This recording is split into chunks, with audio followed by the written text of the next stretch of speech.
নমস্কার, আমি আবির চ্যাটার্জি। আপনারা দেখছেন আমার চ্যানেল এসিএইচ মিসলেনিয়াস সলিউশন। আজকে লোকসভা ভোটে সেকেন্ড পোলিং অফিসারের কী কী কাজ সেটা নিয়ে আলোচনা করব।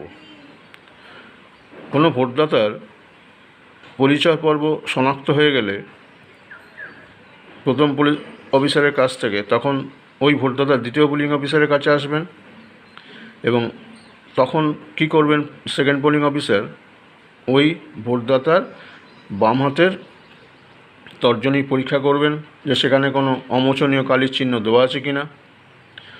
যদি না দেওয়া থাকে তাহলে ওই ভোটারের সমস্ত নথি লিপিবদ্ধ করতে হবে, ভোটার রেকর্ড রেজিস্টার, যেটা সেকেন্ড পোলিং অফিসারের দায়িত্বে থাকবে। 5টা কলম আছে, তার মধ্যে 4টে কলম সঙ্গে সঙ্গে ফিল আপ করতে হবে। প্রথম কলমে তিনি যে সিরিয়ালে ভোট দিতে এলেন, যদি 2 নম্বর সিরিয়াল হয়, দ্বিতীয় ব্যক্তি হন, তাহলে সিরিয়াল 2 লিখতে হবে।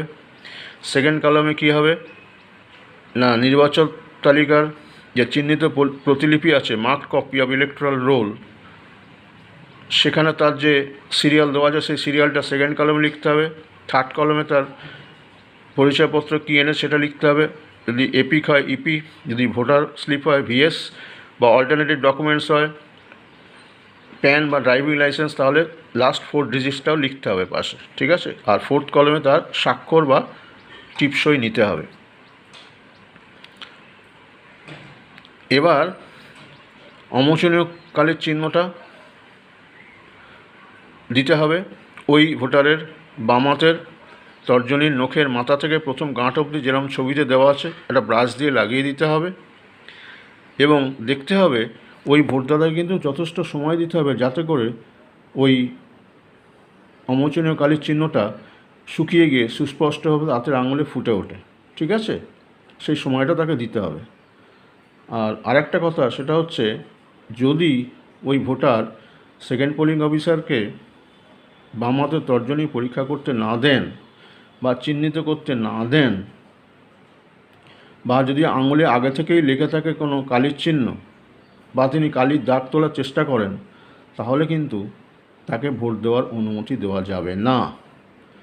আর আরেকটা জিনিস যেটা হয় সেটা হচ্ছে, অনেক সময় কোনো ভোটদাতা আঙুলে তেলতেলে জাতীয় পদার্থ লাগিয়ে আসেন।